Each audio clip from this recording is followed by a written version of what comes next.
Oh yeah, welcome back to MST3.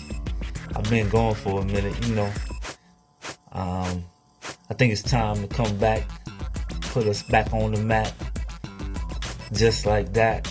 No, I'm joking, but man, we had some past fights this past weekend with last weekend with the Tank versus Hector Garcia. We had Boots versus Mr. Marathon Runner, Karen. I can't pronounce his last name, so I'm gonna say Karen C. You know what I mean? Lackluster, which people are calling a lackluster performance by Ennis, which I don't call it a lackluster performance by Ennis. The guy was running, man. Had his track shoes on, man. He was out of there. As soon as Boots got close, he was out of there. I'm pretty sure he ran at 40 in about 4.2. Dude was no joke with them running shoes on, man. You're supposed to be a boxer, man. You how you come to the fight and not trying to win? Your main objective, like my man Tyson would say, your main objective was to just to survive the fight, not to win, man. And people pay good money, man. I heard that like ringside seats was like $6,900 for ringside, 7, 8, up to 10 G's for a ringside seat, man. And that's the type of performance. I mean, you want to be remembered as a runner? Come on, man. You can't, especially on a big stage like this. It's pay-per-view, man. You gotta show out, man, if you want to be recognized or in the future as a potential opponent for one of these big fights. So getting back to the matter at hand, we're gonna talk about my man Boots Ennis, man. Boots first. I'm gonna talk about him first. Boots, man. Boots, he looked like he's supposed to look against the runner, man. People saying, oh man, he ain't ready for Spence. He ain't ready for Bud now. I mean, he couldn't even get this guy out of here. Listen, it's very hard to get rid of a professional fighter that just wants to survive. It's hard. You cannot just go in there and just wing it and just try to get him out. You gotta be patient because you can get caught in two trying to get him out of there. So Boots did the right thing. He was patient. He was a little anxious at first. He was swinging them haymakers, had the crowd going ooh and ah with them haymakers. But I mean, he kept his, he was patient. Used his jab to try to get in, but he was headhunting a lot, which is because he was so anxious for the knockout. He wanted to be impressive. This is his first pay-per-view on the big stage. I mean, everybody and their mama was out there. They had actors, actresses, and big sports figures out there. Rappers. Meek Mill was bugging in the audience trying to fight one of the Russell brothers. Crazy, but so he kept his composure, man, and try to get this guy out of there while keeping his composure instead of going wilding. This was the best experience for Ennis because he never went really 12 before, you know what I mean? He was getting guys out of there by the 6th round. So this was a learning experience from him. It's just going to make him better. You can't get every guy out of there. That's the business of boxing, That just happens in boxing. You can't get right out of there. I don't care how nice you are. And the expectation of him is so high, man. People, with this performance, people downing him. You know what I mean? And he won every minute of every round, every second of every round. 120, 108 on the judges' scorecards. Like, come on, man. And you're still downing my man. Listen, you downing him. Put Boots or Spence in there with him. Then, if he's such a bad fighter, put him in there with him. Then, let's see what happens. You know what I mean? That's the only way. test the young boy. You know what I mean? Since everyone's downing him. And speaking of Bud fighting Ennis, Bud doesn't have a dance partner. He wants to fight in March and April, and everyone's taken. Virgil Ortiz taken, Spence is taken, Thurman is taken. All the top guys are taken. But guess who's there to be for a fight? Boots, my man, Timberland Boots Ennis. You know what I mean? Put Tim Boots in there, Timberland Boots Ennis in there with him, and you know what I mean?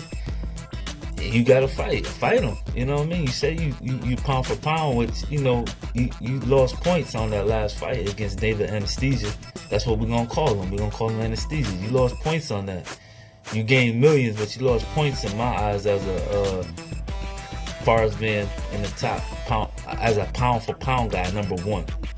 I mean, you lost that position fighting a guy like that. To me, you lost that position, in my opinion. You can't fight a guy like that and then expect to maintain that pound for pound position. And you need more. Bud needs more fights on his resume where it's like a 50-50. You know, you don't know who's gonna win. When you look at Bud's resume, there's really no fights on his resume where you can say, yo, that fight was 50-50. The closest fight he had, close to a 50-50, was Porter. You know, and that's only one fight. You know what I mean? You need more of those on what makes a great fighter is when you can go down his resume and look, and you say, how many 50-50 fights has he had? You know what I mean? So you really need this fight. But I'm trying to put this in a good way. You had a good career. Career was dope. You know, you coming to the end of your career. The risk reward is not there fighting a guy like Boots, but you have to take a chance. Cement your legacy as one of the best ever to do it. You know what I mean? You gotta fight a 50-50 fight. Spence is a 50-50 fight. Y'all couldn't make it. So you need a fight like Boots. You need a fighter of his caliber, and he's right there. He doesn't have a dance partner for April or May when you want to come back. March or April, or whatever it is, when you want to come back. It's right there. So, I'm pretty sure he'll take whatever you give him just to have the opportunity to fight you. So, let's make it happen. But getting to my man Tank. Tank did it again. Put my man stoppage on the stool, man. Tank, man, this kid is the truth, man. This kid is the truth. I love Tank, man. I love how he matured as a person. I know he got outside of the ring. He had some outside of the ring problems, but you know, I'm glad his wifey came forward and said they weren't true, and you know, he didn't touch her or anything like that, or the daughter didn't harm any one of them.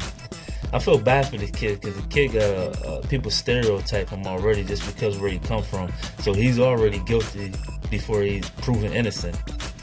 Automatically saying, yo, he did it because he from B-Moy and his history says he did it. But people can change, man.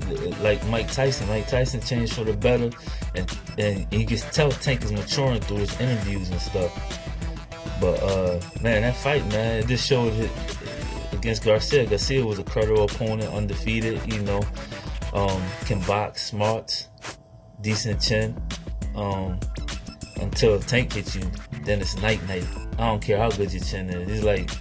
He's from Wilder and Ernie Shavers, Felix Trinidad left hook, bear cloth, you know what I mean, with his power, man, for his size, man.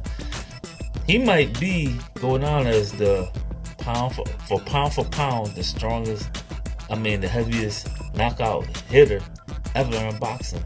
Because the kid is small. Look at him. All his opponents are bigger than him, and he always ends up stopping them. Also, they fought at 1 a.m. in the morning.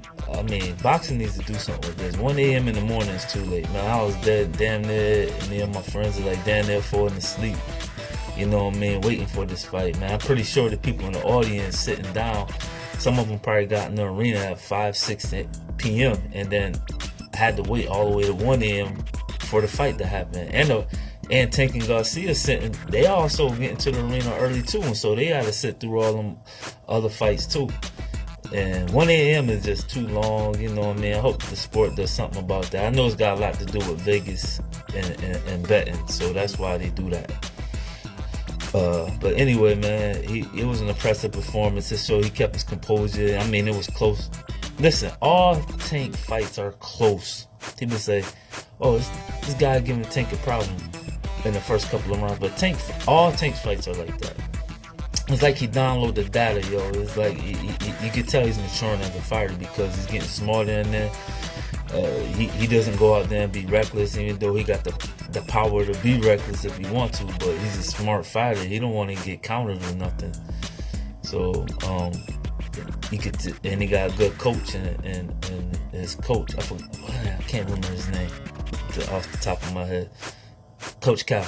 Coach Cal is an excellent coach. I mean, for him, you know, that bond between them is like father and son. So he keep Tank on the up and up, man.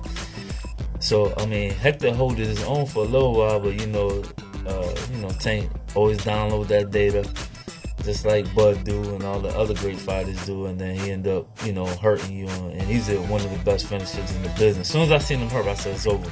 He got him. It's over. He gonna finish him. But the guy didn't come out clean. He couldn't see.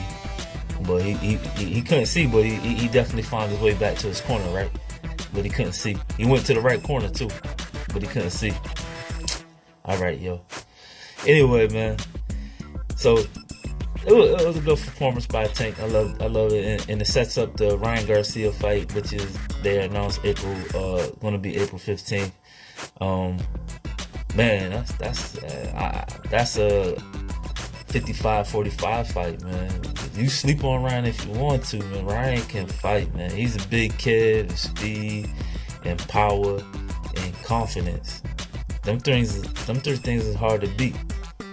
Tank has that too, though. So I mean, I when that fight gets signed, then I'll talk more about it. But I'm excited to see that, man. And man, so we got some good boxers coming up, man. I mean, a lot of good fights gonna happen in the spring, man. April and May. We got Shakur fighting the Japanese kid, which is he just stopped Nakatani, which is a good, excellent win for him. We got who we got? We got Devin versus Loma. We got Benavidez versus Plant. We got Canelo coming back.